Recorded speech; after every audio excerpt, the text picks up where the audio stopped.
Welcome to For the Record. I'm Monica Bertrand. Some call railroads the pulse of the economy. Companies like Union Pacific usually get the first glimpse of improving trends as businesses turn to them to haul goods. I sat down with Jim Young, Chairman and CEO of Union Pacific, to talk about how the company is navigating this economic downturn. Railroads are clearly a barometer of the economy, and based on the number of calls I get from economists around the country, they're all asking me, what do we see? Right now, I think everybody's looking for some good news and some signs. What I see is this: after a very strong drop in our loadings when you go back about 6 months ago, I think the best news I can see is that it's maybe stabilized. But I will tell you, I don't see anything that says this thing is moving to the positive. Now, coming down, you've got to stabilize before you start to move up. There are some good signs that I see with customers that are making more inquiries in terms of if they start up a plant, add a shift, are we ready to handle their business? I told them I'll take their order right now. We've got a lot of assets out there, but I just don't see anything right now that says we got a positive move yet. Yeah, so almost cautiously, maybe optimistic. I don't want to say optimistic, but cautious. At any other time that you've been in the rail business, have you seen anything similar to the downturn that you're experiencing right now? No, and I've been in the business about 31 years. If you look back at prior recessions, this is unmatched. And I think what's unique about this one, there's a significant international component. You know, good economists always look at trends, and they try to refer backwards to what happened on prior cycles. This one is unique. And the international piece of this is pretty dramatic when you look at the impact on our economy in terms of where we're at right now. Expand on that, the international piece. Well, what do you think about movement of production offshore over the years. You think about the last, I would say meaningful recession was probably, I think, early 80s, if I recall. Look what's happened in that timeline. You've had production that's continued to move off. China, Mexico, in terms of a lot of your consumer goods. Auto production has continued to migrate outside of the United States. China being a consumer. You know, again, you always think about import business coming into the country. We're also, you look at the peak of our economy, exporting product to China, or steel. This is a much greater economic downturn than just the U.S. alone. When you look at clues in terms of business improving, what will you be looking for? And how much lead time do you have in the rail business for some type of turnaround? Is it very quick, or do you have several weeks or months of lead time? It can turn around very quickly. If you go back to 2003 to 2004, you had a mild recession and you came out. In that timeline, we went from our volume grew in about a 6-month timeline about 10 to 15%. So that's a pretty quick turn. What we are looking at, we take a look at inventories. So obviously your finished automobiles, you look at inventories in terms of coal that we project out. You follow retail sales, you follow consumer confidence. That's out here. There is one thing that I feel is important, that we know inventory levels are being managed very tightly when you look at it. And so if you get some kick in demand, consumer demand, I think you can see production start up pretty quickly. I wish I could tell you I'm seeing that demand at this point, but not right now. Transporting automobiles is a large part of Union Pacific's business. The company has been forced to become more nimble as the auto industry struggles for its life. Revenues from automotive transport were down 55% in the first quarter, volumes down 48%. That's pretty significant. What are you doing to, I guess, shift that sort of auto business that's been lost as we see the auto companies in shambles pretty much? Well, the first thing we're doing is make certain we don't slip in service. You absolutely, in a time like this, when you think about a crisis many companies are under, you can take your eye off of the things that are important. That is, for us in my business, it's safety and service. We're not letting that slip. The auto industry today, you hit the numbers. You're down almost 50%. I don't see that changing right now. And in fact, We know Chrysler, with their bankruptcy, they're shut down. General Motors will likely be shut down for a while. For us, we're going to be in that business. Rail is the best way to move finished vehicles. We may have a smaller network long term, but I think for us it can be still a very good business. Outside of the auto industry, which we know is struggling, what are other segments of your business telling you? Energy, agriculture, what are those customers saying? Well, let's start with energy a minute today. One of the things you look historically in our business, coal, has always been a pretty stable business for us. Today, it's down almost 15% in terms of volume. The whole market's down. What they've seen, obviously, is a downturn in electric demand, power demand. But I also tell you that long term, I think coal's part of the equation. A lot of cases, the utilities own their own cars. What we're trying to do is, as we turn these cars faster, can we save them money? The ag sector, I don't think food consumption in the world is changing dramatically. Now, you've got some pressure today where when more people eat at home than in a restaurant, you consume less food. But it doesn't change the equation in terms of world population, diets, when you think about products served. I think long-term our ag business can be a very good business. Now, the rest, you get into steel production, cement, lumber, chemicals. And those are down significantly. Those are down significantly. It reflects the industrial sector in terms of the economy. What they're looking for, and what I think the positives are, is customers are looking at how can they reduce their costs. That means we have customers that are talking to us that in many cases never considered rail.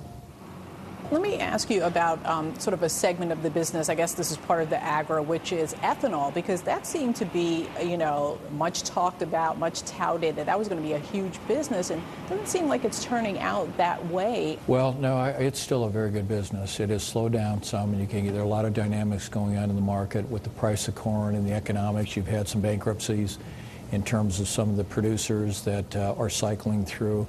But the fact of the matter is, unless the new administration changes their perspective on ethanol, I still see it as a growth business. California will raise their standard in terms of required ethanol within the next couple of years. So ethanol is part of the equation. I think it's going to be part of the equation, at least for the foreseeable future.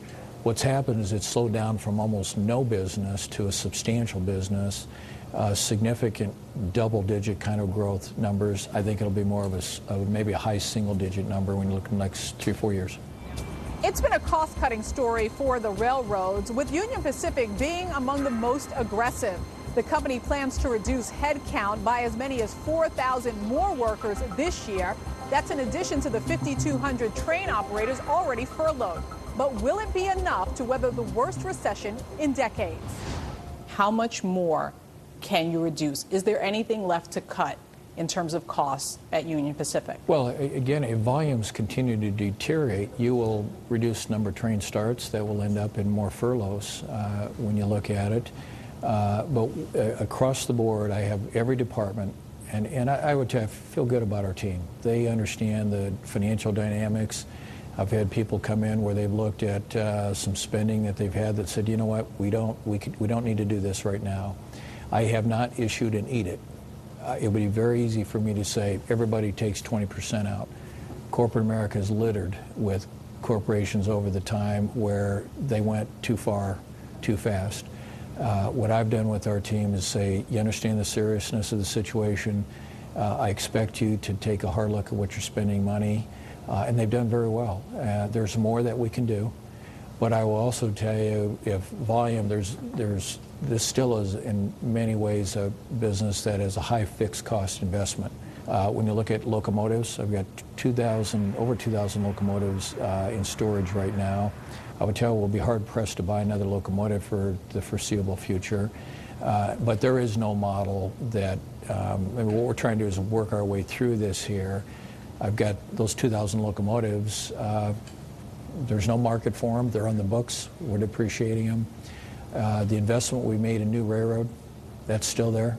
You've got that investment that's sunk. So we can do more, but there eventually is a limit in terms of just how far you can go. And you're not cutting the sales force. No. You're sending them on the road. In fact, we're also doing some things on trying to retain labor.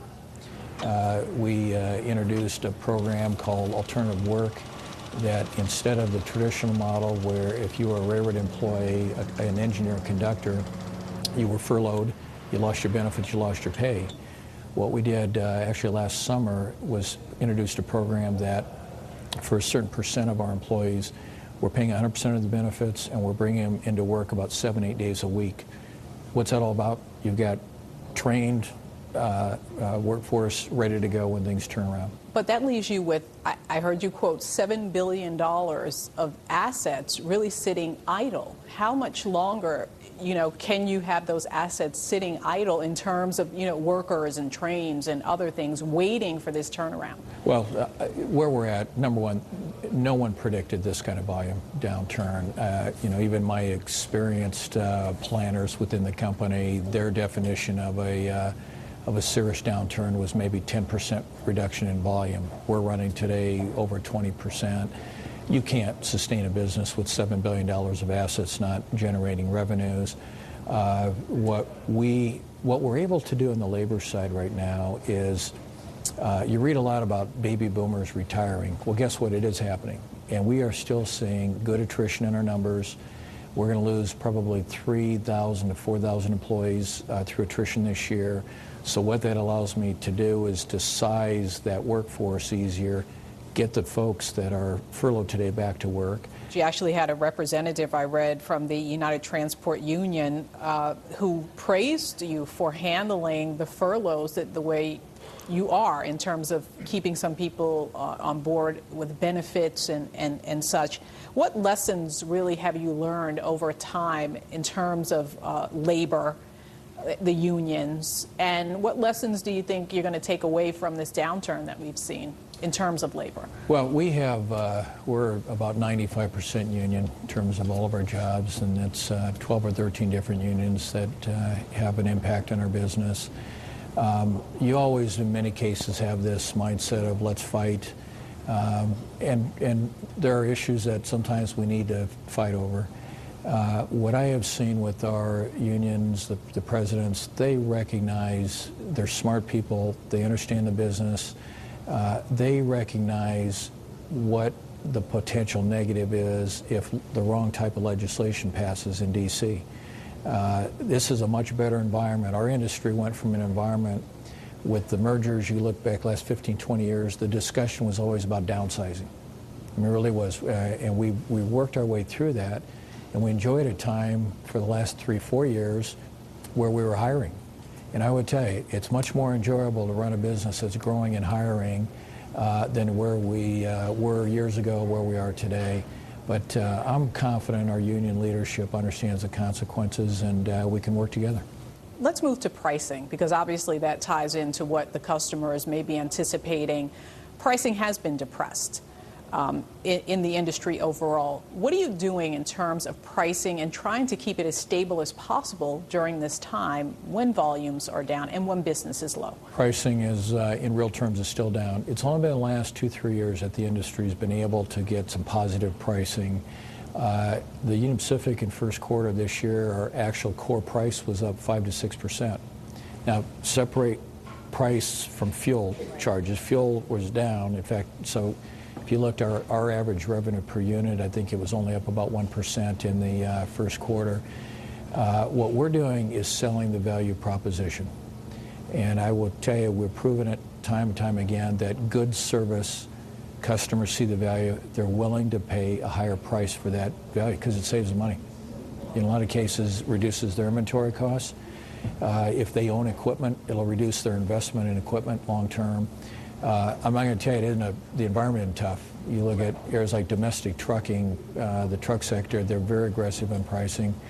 This industry, to sustain growth capital and its financial returns, we've got to continue to work on price.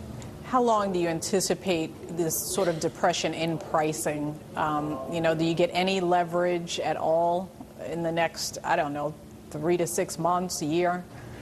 It's all a function of where we think the economy is going to move. If we're sitting, but it's pretty much baked in for 2009 in terms of your pricing. 2009, what I have said to our shareholders, we did about 5 to 6% core first quarter. That's how I expect the year to play out. Next year, we're assuming some slight recovery in the economy, and I think we can still see positive price in terms of what. And again, you have legacy contracts. If there's a huge spread between say a 10-year legacy deal in markets, in some of the areas it's pretty soft. But I'm assuming we're going to see some economic recovery at least next year. That's why it's the stimulus bill signed by President Obama several months ago was sold as a way to get the economy moving with billions of dollars targeted for infrastructure projects. But the initiative hasn't yielded any significant fruit for the rails just yet. Well, I think timing is probably the key issue here. But you think about rebuilding highway infrastructure, the rails will be involved in the cement, stone, steel, lumber that is involved with that type of production. I think the best guess right now is the stimulative effect might be second half of the year in terms of when money will flow. My concern, though, is the negative side is a lot of the states are struggling in terms of their budgets and revenue flow. So you may get some stimulative effect from the feds, but because of the problems at the state level, you may end up with their reducing some projects. But right now, about all I can tell you is we have inquiries on projects, but we're not seeing anything at this point in terms of actual shipments. And when that starts to move, are you anticipating that being a segment that's going to move quickly? I think it will be, because again, the goal on the stimulus money, you had to have a project ready to go. It has to have, again, the goal is to get people back to work, start spending money, get projects going, get them back to work. So those projects, if they start to move, could move fairly quickly. Can you pinpoint where the recovery in your business might start first? What segment? Would it be in the materials area? Would it be in agri? Not cars, probably, but where do you anticipate that? Yeah. Well, you're asking me to predict the future, which we've been wrong the last year or so, but here's what I think. We're running about 140,000 cars a week right now, loads. When I think from this point, what are the potentials for some upside?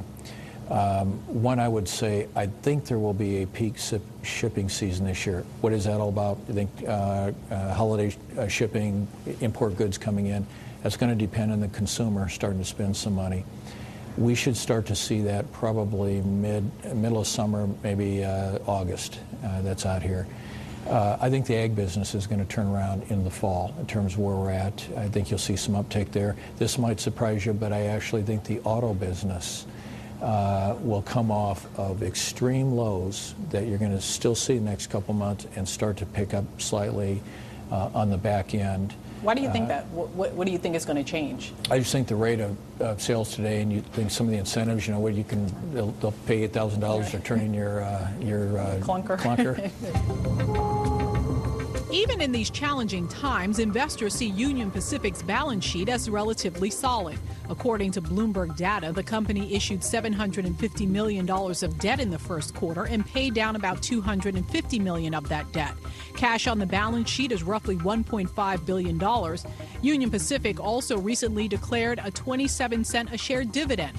I spoke to Jim Young about what else Union Pacific plans to do with its cash. Well, we consciously last year, about middle of the year, decided things are not looking very well here next year. So we started build cash. We ended the year at about $1.3 billion on the books. We ended first quarter, as you said, about $1.5 billion. We're not buying our shares back right now. We've had a very good program buying back. I still have, I think, about 35 million shares authorized to buy back. We put that on hold until we see some things turning around here. We're being conservative in terms I've reduced some of our capital spending to about $2.6 billion this year, again, to generate cash. What I've told our employees, our shareholders, is we will get through this. We're going to be a stronger company. We've got the financial horsepower to really encounter a pretty sustained recession. Union Pacific is keeping its powder dry for a pickup in business. In 2004, the company was unprepared for an economic rebound after it had cut its staff to the bone. We really stumbled in 2004 when the economy turned around. And listen, I was the CFO then, so I'm part of this here in terms of we were very aggressive in costs. We had acquired some companies over the years, too, that were not healthy with their infrastructure, that we still had some challenges with. So we learned a tough lesson. And I would tell you, customers have long memories. We still have business that we lost with our inability to support customers that time that probably should be back in UP. So what are we doing about it? One, you remember the lesson. Two, you understand what were the drivers that were out there. That means things like understanding your network capability. What is the ability of just your factory, let's use that analogy, to produce at an efficient level of volume? For us, it's about 200,000 carloads a week. That's where we've paid that says with our investment network, that's kind of the optimum point. We're running 140,000 carloads a week right now, so we've got a huge spread there. I want to move to safety because obviously that deadly crash between the Metrolink commuter train and the Union Pacific freight train got a lot of attention last year. Now, I know that you already in Union Pacific have cameras that face outward from the train so you can see outward. There's been some talk about cameras inside the train in terms of the cabin, and as well voice recorders as they have on airlines. Do you think that's warranted? Is that an extra step of safety that you would want on your Union Pacific train? Well, as you said, the airline industry has it today. Listen, you could argue, sure, it would improve safety. That's out here. What we're trying to do, though, is to work with our employees in terms of, they want to go home at night at the end of the day. And what we're trying to reinforce is attention in the cab, rules compliance, take care of each other. We've got a program called Total Safety Culture, which is unique in our industry, where instead of me mandating safety, you care about your peer. And it's a peer-to-peer kind of safety focus. So if you have someone that maybe their head isn't quite there today, or they're not acting a safe way, you have the capability to help intervene there without a consequence. The tragedy in California is, they had one person sitting up in the cab. The freight railroads, we have two, minimum two. I think that can make a difference. I want to move to green because clearly there have been some initiatives at Union Pacific and other rails in terms of green, but you have something called the Green Goat. So tell me about the Green Goat. What's that? It's new technology that was developed on Union Pacific. It's really a battery-operated technology. It's a hybrid locomotive. It's a hybrid. Think about it as a hybrid, but it's more at what is used in yards when you're switching in a local community. They're very good in terms of fuel efficiency. They significantly reduce emissions. When you think about, again, a primary battery-powered, emissions are zero in that context. Our industry takes very seriously how we're viewed in the community. We are not an industry that can pick up and move offshore. So when you look at sort of your hybrid strategy with the locomotives, where do you see it in the next, 3 to 5 years? Well, we own about 8,000 locomotives. The average life is 20 years, so dramatic change is going to take time. New locomotives you buy today are substantially more fuel efficient, more emissions friendly than a locomotive produced even 6-7 years ago. So you have a natural progression. We have a program that's called distributed power. I'm not going to get real technical, but it's real simple. Instead of 2 or 3 locomotives in the front of a train, you put one in front and maybe 2 in back, or 2 in front, 1 in back. They're linked with computers, and they help with the dynamics of moving a train over train. They reduce fuel, they're safer, and they reduce emissions. General Electric, I believe, just announced that they're going to focus on a new hybrid road freight locomotive. And the concept there is pretty simple, but it is straight out of a hybrid car, which is today, if you're moving downhill, you're losing all that energy. What they're going to try to do is harness that energy in terms of a battery cycle for a road freight locomotive. We're the largest consumer, close, in terms of diesel fuel of really any company in America. Last year we burned about 1.2 billion gallons. So energy efficiency for us is a huge leverage item. Even though we have, I think you know the math, you can move a ton of freight on a railroad, a freight about 450 miles on 1 gallon of diesel fuel. That's pretty phenomenal when you think about it. it's still such a huge cost for us that working with the manufacturers, we've got to continue to improve. Is there anything out there that you're going after in terms of new business that's creative, people haven't seen before, you're trying to put in place now so that when there is a rebound, you really can take advantage of it? We've got a refrigerated train product. It moves out of Washington, California, moves back to New York. That produce you have for lunch or dinner, chances are it was hauled on our railroad. That's a truck competitive business. I've got a new subsidiary called Streamline, which is a logistics arm of our business that can offer full service, one-stop shopping to customers if they want intermodal, they want rail carload business, they want warehousing, all those. Those are new products we're putting into place. When you look at Union Pacific 3 to 5 years from now, does it look like a very different business in terms of size or shape than it does today? Well, if I could see the future, which part of my job is trying to see that, we're prepared for a slow recovery. In fact, that's what we're modeling today. But it still doesn't change the long-term strategy. Safety, great service, smart investment pays off for this business. You will not build another railroad in the United States. If you think about what we have, and the rail system in America is unique to any place in the world. It really is. If you go travel Europe, you look at China, some of the areas that are out here, it provides our producers with a very, very low-cost mode of transportation. And I think, I'm hoping I'm wrong on a slow recovery, but either way, UP, we'll be a very good company. Despite the twists and turns in the economy, Union Pacific has every intention of staying on track. CEO Jim Young says the lessons he's learned in the past will help position Union Pacific for the future. For the record, I'm Monica Bertrand.